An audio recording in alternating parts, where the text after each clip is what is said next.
Hello and welcome to Trader Chat number 32. Today's the 18th of July.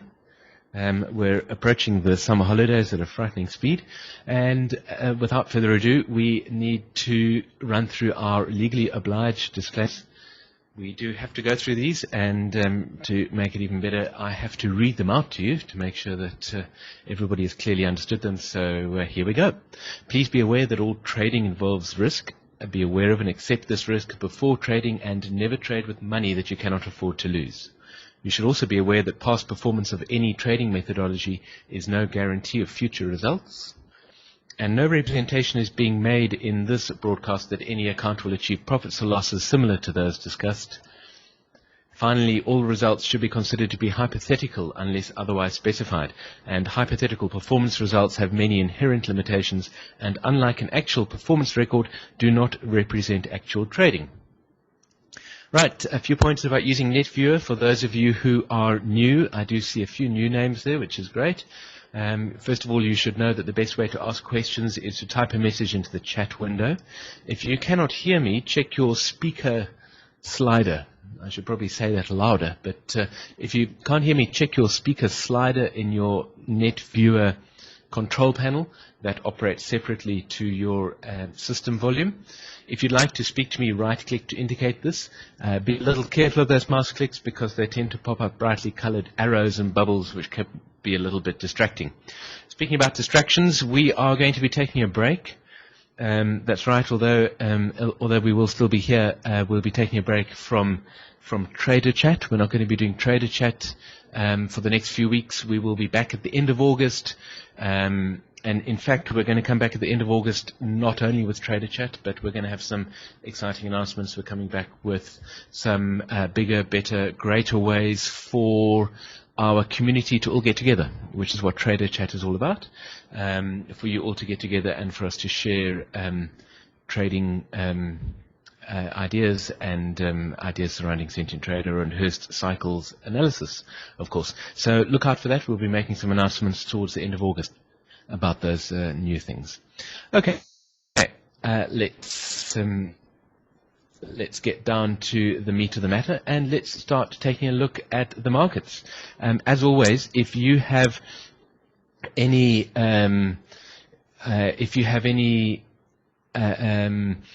questions, please put them into the chat window, and I'll do my best to answer them. If there, I'm just sorry, I'm just chatting up, just catching up with some chat messages as I speak. Too many updates. Yeah, yes, that's in reference to Windows. Yes, I know. I'm not going to say too much about Windows in today's Trader Chat. I'm tempted, but I won't.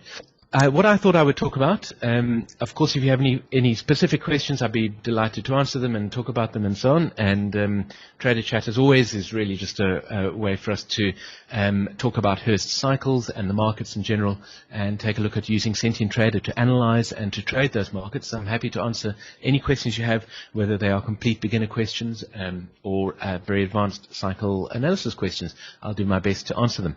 What I thought I might do, because I have received several very interesting emails following up from the ST Outlook, which is the blog that I post every week, as sort of a market commentary.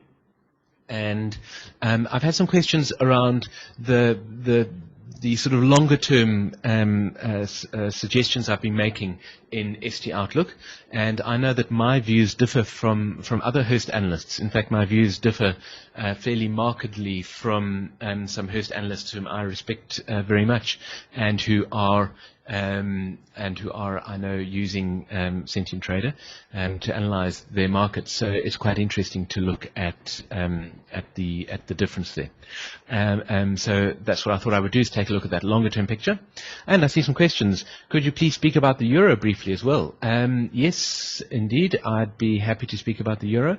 And Mark, could I explain the cycle shapes of the 5-hour cycles, as there's a 5-to-1 relationship to the one-day cycle? Okay, I will. I'll certainly try to get there, Mark. That might be ever so slightly complex, but let's see if we can get there. In terms of the cycle shapes that you expect from the 5-hour cycles, which of course have a 5-to-1 relationship with the 1-day cycle. Yeah, I'll certainly try and get there. Right, let's take a look at the analysis that we have going at the moment for the S&P 500. This is the ES Mini. And in fact, in this workspace, I've got charts. I've got charts going all the way down to the 5-minute cycle, and so we're watching some live data coming in here. On this computer, I think at the moment I'm working with the analyst edition of Sentient Trader. Yes, I am. So today's discussion will be focused on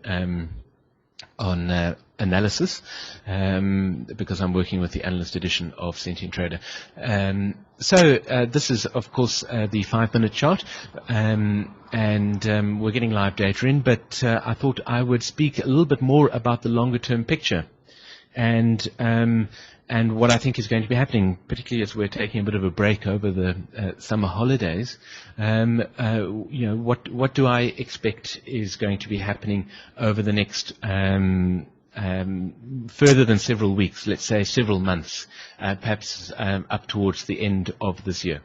Okay, well, this chart says it all, and of course, as you know, I am particularly interested in how the shapes of cycles reveal themselves. And what I thought I might do today is show you a little bit of some of the work that Sentient Trader does behind the scenes in terms of working with those cycle shapes. So, first of all, let's take a look at this analysis, and let's discuss the sort of bigger term picture, and I'll show you what I think is happening at the moment. And there we go. Turn on this screenshot. Okay. First of all, the bigger term picture. I believe that the trough in March of 2009 was very likely a trough of at least 54-month magnitude. In fact, I'm not going to get complicated now, but I suspect that there might be what I call an echo of a 6-year cycle, but let me not get complicated. I think that the trough in March of 2009 was of at least 54-month magnitude. That's 4.5 years, so it was clearly a very significant trough. And I see a message there, so I'm going to chat in the chat window. I'm going to get there in a moment. Let me just finish this sort of very basic longer-term picture here. 54-month cycle here in March of 2009, and then we have seen, of course, 2 18-month cycles, and we're now in the third 18-month cycle, and I've just drawn there the sort of semicircles that we would expect for those 18-month cycles. So we're now poised sort of pretty much, of course, over here, as you can see. So in terms of the 18-month cycles, the third and final 18-month cycle of the current 54-month cycle is busy turning down. Okay, it's either has formed a peak or it is in the process of forming a peak, and it's turning down, and it's taking us down into the next 18-month cycle trough. That 18-month cycle trough should, of course, also be synchronous with the next 54-month cycle trough, because there's the 54-month cycle, the sort of overarching cycle over there, which is also, of course, now headed south and heading downwards. And so we are expecting a move down into a trough of at least 18-month magnitude. In other words, it must be of at least 18-month strength, and it is probably of 54-month strength. I mentioned just briefly that I suspect there might be what I call the shadow of a 6-year cycle, which would affect this picture slightly, but that's kind of an advanced topic. But you should know that that means that possibly the 54-month cycle is not headed down here. So in terms of the really long-term picture, that is something that one could discuss. I don't really want to discuss that now, because that's possibly a little advanced for what we have time for in today's Trader Chat. What I wanted to do today was to get really practical and start using the numbers.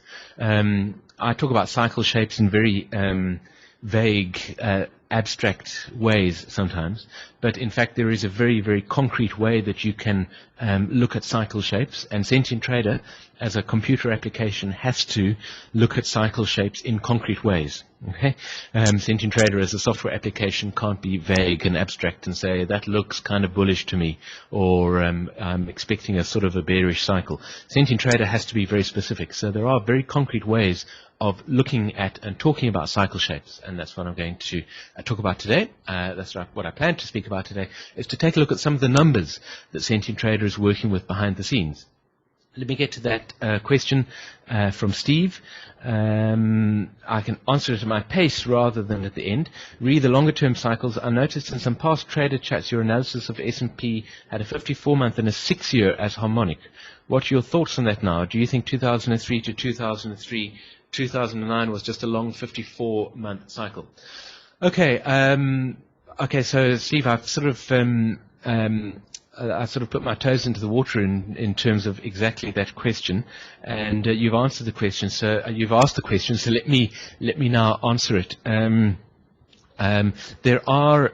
Let me zoom all the way out and take a look at this full bit of data, and let's go to weekly.